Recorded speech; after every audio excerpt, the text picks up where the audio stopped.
সরকার যারা, আজকে আপনারা পত্র পত্রিকায় দেখেছেন আমাদের চট্টগ্রাম নিয়ে কেউ কেউ অবৈধ আবদার তুলছে, আমাদের আশেপাশের জায়গাগুলো নিয়ে কেউ কেউ অবৈধ আবদার তুলছে। এই ভারতবর্ষ একসময় মুসলিমরা শাসন করেছে, আবার মুসলিমরাই শাসন করবে ইনশাআল্লাহ। আপনার কাছে অনুরোধ করতে চাই ভাইয়েরা, সংস্কার চলছে, সংস্কার প্রিয় নবী মুহাম্মদুর রাসূলুল্লাহ সাল্লাল্লাহু আলাইহি ওয়াসাল্লাম থেকে শিখতে হবে। তিনি আগে মদিনা সংস্কার করেছেন নাকি আগে ব্যক্তিকে সংস্কার করেছেন? ব্যক্তিকে সংস্কার করেছেন। এখনো কেউ কেউ বলেন রাষ্ট্র সংস্কার হলেই পরে ব্যক্তি সংস্কার। আর আমরা বলি, আজকে আমরা জানলাম যে আমাদের বাংলাদেশের দেশপ্রেমিক সেনাবাহিনীকে আরও 60 দিনের জন্য অর্থাৎ 2 মাসের জন্য তাদের ম্যাজিস্ট্রেসি পাওয়ার বাড়ানো হয়েছে। আমি সাধুবাদ জানাই, আমি অন্তর্বর্তীকালীন সরকারকে ধন্যবাদ জানাই যে ঠিক আছে, এই দেশপ্রেমিক সেনাবাহিনী 2024 সালের 5ই আগস্টের একটা রক্তাক্ত পরিবেশ থেকে বাংলাদেশকে রক্ষা করেছেন। একই সাথে এটাও সত্য যে এই সেনাবাহিনীর দায়িত্ব এটা নয় যে তারা এই দায়িত্ব পালন করবে, তাদেরকে এই দেশের গুরুত্বপূর্ণ দায়িত্ব পালনের জন্য আধিপত্যবাদের সরকার যারা, আজকে আপনারা পত্র পত্রিকায় দেখেছেন আমাদের চট্টগ্রাম নিয়ে কেউ কেউ অবৈধ আবদার তুলছে, আমাদের আশেপাশের জায়গাগুলো নিয়ে কেউ কেউ অবৈধ আবদার তুলছে। আমরা মুসলিম ইতিহাস থেকে জেনেছি বরং তোমাদের ভারতীয় উপনিবেশের ওই অঞ্চলের গুরুত্বপূর্ণ জায়গায় মুসলিমদের একদিন মুসলমানরা তা শাসন করবে। তোমরা সেটার জন্য প্রস্তুতি গ্রহণ করো। আমাদের চট্টগ্রাম নিলে তোমাদের সুবিধা না অসুবিধায় আলোচনা পরে, আগে আলোচনায় আসতে হবে এই ভারতবর্ষ একসময় মুসলিমরা শাসন করেছে, আবার মুসলিমরাই শাসন করবে ইনশাআল্লাহ। আমাদের ফিলিস্তিনকে দাবিয়ে রাখা যায় নাই, যাবে না। আমাদের কাশ্মীরকে দাবিয়ে রাখা হয়েছে, যায় নাই। আমাদের পার্শ্ববর্তী 7 সিস্টারকে দাবিয়ে রাখা হয়েছে, আমাদেরকে দাবিয়ে রাখা যাবে না। আধিপত্যবাদ আমরা 2024 সালে 5ই আগস্ট মোকাবেলা করেছি। আপনাদের মনে নেই 2024 সালের 5ই আগস্ট আমরা কি প্রশাসনের কতিপয় শুধু লোকদেরকে মোকাবেলা করেছি, শুধু আওয়ামী লীগ যুবলীগের সন্ত্রাসীদের মোকাবেলা করেছি, নাকি পার্শ্ববর্তী একটা রাষ্ট্রেরও কিছু সন্ত্রাসীদেরকে আমরা মোকাবেলা করেছি? সুতরাং এই তরুণ যুবক ছাত্র জনতাকে আর রক্তচক্ষু দেখিয়ে লাভ নেই। বাংলাদেশের চট্টগ্রাম তো দূরের কথা, বাংলাদেশের শহীদের রক্তে রঞ্জিত 1 ইঞ্চি মাটিও আর ছেড়ে দেওয়া হবে না। এই দিকে কেউ চোখ তুলে তাকালে দেশের ছাত্র জনতা তাদের চোখ উপড়ে ফেলবে। কেউ অবৈধভাবে হাত বাড়ালে সে অবৈধ হাত ভেঙে চুরমার করে দেওয়া হবে।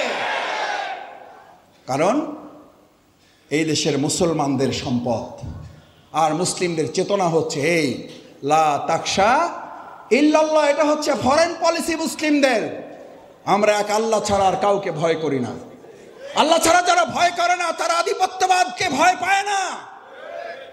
আল্লাহকে যারা ভয় পায় তারাই শুধুমাত্র এই সমস্ত রক্তচক্ষুকে মোকাবেলা করতে সক্ষম হয়। সেজন্য সম্মানিত ভাই এবং বন্ধুগণ, আমাদের প্রিয় মাতৃভূমি বাংলাদেশকে আমাদের সন্তানেরা যে দায়িত্ব আমাদের উপর অর্পণ করে গেছে, এই সুন্দর নতুন একটা স্বাধীনতার সূর্য তারা আমাদের হাতে তুলে দিয়ে গেছে, আমি আজ উপস্থিত এই হাজারো জনতার কাছে বিবেকের কাছে জিজ্ঞেস করতে চাই, যদি আমাদের মীর মুগ্ধ আবু সাইদ আর আমাদের প্রিয় কলিজার টুকরা সন্তান ছাত্র জনতার জীবন বাজি রাখা এই নতুন স্বাধীনতা এবং নতুন বাংলাদেশের জন্য যদি আবার ওয়ারিবাসীরকে এখানে রাজপথে গিয়ে গুলির সামনে দাঁড়াতে হয়, আমাদের যদি হাত লাগে হাত দিতে হয়, আমাদের যদি পা দিতে হয়, আমাদের যদি চোখ উপড়ে ফেলার সিদ্ধান্ত আসে, আমাদের যদি মাথা ঘুরিয়ে দেওয়া হয়, আমরা কি রাজপথে আগামী দিনের ফ্যাসিবাদের সমস্ত দূষণের মোকাবেলার জন্য প্রস্তুত থাকব? সবাই রাজি আছেন ইনশাআল্লাহ? সম্মানিত ভাই এবং বন্ধুগণ, আসুন, এখনো শেখ হাসিনা মুক্ত হয়েছে দেশ, হয়নি ফ্যাসিবাদ মুক্ত বাংলাদেশ। ফ্যাসিবাদ মুক্ত হয়েছে শেখ হাসিনা, মুক্ত হয়েছে বাংলাদেশ, ফ্যাসিবাদ মুক্ত হয়নি বাংলাদেশ। ফ্যাসিবাদের দোসররা এখনো আমাদের এই সুন্দর সাজানোর স্বাধীনতার বাগানে হুতুম পেশার মতো বসে আছে। আমাদের আল্লামা দেলোয়ার হোসেন সাঈদী রাহমাহুল্লাহর একটা বক্তব্য দিয়ে শেষ করি। উনি বলেছিলেন, বাংলাদেশের এই সুন্দর বাগানটাকে সাজাতে অসংখ্য মালির দরকার হয়। ওই অসংখ্য মালির বাগানটার পিছনে ঘাম ঝরাতে হয়, চোখের পানি ফেলতে হয়, প্রয়োজনে পোকার কামড় খেয়ে রক্ত ঝরাতে হয়। ওই রক্ত, চোখের পানি আর শরীরের ঘামের বিনিময়ে যে সুন্দর বাগানটা সেজে গুজে ওঠে, ওখানে যে চমৎকার গোলাপটা দেখা যায়, ওই গোলাপটাকে দেখে সবচেয়ে বড় হিংসায় জ্বলে পুড়ে মরে হুতুম পেচারা। ওই অসংখ্য মালির তৈরি করা একটা বাগানকে ধ্বংস করার জন্য একটা হুতুম পেঁচাই যথেষ্ট। আল্লামা দেলোয়ার হোসেন সাঈদী রাহিমাহুল্লাহ বহু বছর আগে বলে গেছেন, আজ আবার এই বাংলাদেশের মানুষকে আমরা স্মরণ করাই, আমার প্রিয় আদিবাসীকে স্মরণ করাই, ডালে ডালে বসে যাওয়া এই বসে থাকা হুতুম পেঁচাদের মোকাবেলা করে এই নতুন বাংলাদেশের স্বাধীনতার বাগানের মালিক হিসাবে আমরা কি ভূমিকা পালন করতে রাজি থাকবো? রক্ত দিতে হলে রক্ত দিব, চোখের পানি দেব, শরীরের ঘাম দেব। যদি তাই পারেন তাহলে আমরা নিশ্চিত করে বলতে পারি আর কোনো হুতুম পেচারা বাংলাদেশে স্থান করতে পারবে না ইনশাআল্লাহ। আসুন সেই হুতুম পেঁচা এবং বিগত পতিত হাসিনার সরকারের দোসরদের আমরা মোকাবেলা করি। আমাদের প্রাণপ্রিয় কৃতি সন্তান ছাত্র জনতার অর্জিত এই বাংলাদেশকে আমরা রক্ষার জন্য জীবন বাজি রেখে হলেও আমরা আমাদের সুন্দর নিরাপদ বাংলাদেশ করব। তার জন্য ওয়ারী থানার আজকের আয়োজিত এই সদস্য সহযোগী সম্মেলন যারা এসেছেন, আমি আপনাদের কাছে শেষ আহ্বানটা রাখতে চাই, আপনারা মেহেরবানি করে দেশের পরিবর্তনের জন্য, আমরা নিজেদের পরিবর্তনের জন্য কি সবাই রাজি থাকবো ইনশাআল্লাহ? তাহলে যারা সহযোগী সদস্য আছেন তারা এখন থেকে আর সহযোগী সদস্য থাকবো না। আমরা এখন থেকে ইসলামের বিধানের আলোকে আল্লাযীনা আমানু ইউকাতিলুনা ফি সাবিলিল্লাহ, যদি ইমানদার হও তাহলে শুধু সমর্থন করলে হবে না। আমি অনেক সময় বলি, আকিমুস সালাতের আজান হয়েছে, আপনি মসজিদে গিয়ে ইমামকে মুয়াজ্জিনকে বলেন, মুয়াজ্জিন সাহেব আমার নামাজ পড়ার তো সময় নাই, আমি নামাজের সহযোগী, নামাজের সমর্থক, আপনি আমার পক্ষ থেকে পড়ে নেন, আল্লাহ বর্ষা যা হয় দেখা যাবে। একজন মুসল্লি হাত জাগান, বাইরে তো পাইলাম না, ভিতরে আছেন কেউ? যে আপনি নামাজের সহযোগী, নামাজ পড়ে আপনি মুসল্লি নাম বলেন নাই, আপনি মুসল্লি হন নাই, নামাজে দাঁড়িয়ে যান নাই। আকিমুস সালাতের হক যদি হয় আপনার নামাজে দাঁড়িয়ে যাওয়া, তাহলে আকিমুদ্দিনের হক হলো আল্লাহর জমিনে আল্লাহর দিন বিজয়ের জন্য এটার কর্মী হয়ে যাওয়া। রমজান মাস আসলে কেউ এটা বলেন, ভাই আমি রমজানের সমর্থক, লাগে ইফতার আমার কাছ থেকে নিয়েন, কোনো অসুবিধা নেই, টাকা যা লাগে আমি দেবো, রোজা আপনারা রাখেন, আমি আপনাদের সহযোগী।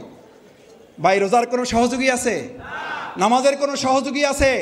আকিমুস সালাতের যদি সহযোগী না থাকে, কুতিবা আলাইকুমুস সিয়ামের সহযোগী কোথা থেকে আসলো? আকিমুস সালাতের সহযোগী না থাকলে আকিমুদ্দিনের সহযোগী কোথা থেকে আসলো? আকিমুস সালাতের হক যদি হয় মুসল্লি হওয়া, কুতিবা আলাইকুমুস সিয়ামের হক যদি হয় রোজাদার হওয়া, আকিমুদ্দিনের হক হলো আল্লাহর জমিনে আল্লাহর দিন কায়েমের কর্মী হওয়া। দেখে ইনশাআল্লাহ আল্লাহ আপনি হাতগুলো ভিডিয়ায়, যদি মিডিয়ায় আমাদের ক্যামেরায় 200 বাদ গেলে যাইতে পারে, আল্লাহ আপনার আরশে আজিমের ক্যামেরা থেকে আমাদের হাতগুলো বাদ দিয়েন না। এই হাতগুলোকে ক্যামেরা বন্দি করে আরশে আজিমের ক্যামেরায় কাল কিয়ামতের দিন হাতগুলো দেখে দেখে আমাদের গুনাহ মাফ করে জান্নাতুল ফেরদাউসে দিয়ে দিয়েন। এই হাতগুলোকে দেশের জন্য কবুল করেন, দেশের নিরাপত্তার জন্য হাতগুলোকে এক একটা সামরিক প্রশিক্ষণের হাত হিসাবে কবুল করেন। সেই প্রত্যাশা ব্যক্ত করে আপনারা কষ্ট করে ধৈর্য ধারণ করে এতক্ষণ কথা শুনেছেন, আপনাদের প্রতি অকৃত্রিম শুভেচ্ছা, ভালোবাসা, ধন্যবাদ এবং কৃতজ্ঞতা জানিয়ে আবারও বাংলাদেশ জামাত ইসলামীর জন্য আপনারা দোয়া করবেন। আমাদের ভুলভ্রান্তি হলে আমাদেরকে ধরিয়ে দেবেন, আমাদেরকে আপনারা শাসন করবেন, কারণ আপনারা আমাদেরকে থাকতে দিয়েছিলেন। থাকতে দেওয়া এই সন্তানগুলো এখন কোনো অন্যায় করলে, এই ভাইগুলো কোনো ত্রুটি করলে, ভাই ভাই হচ্ছে আয়নার মতো, আমাদের ত্রুটিগুলো আপনারা ধরিয়ে দেবেন।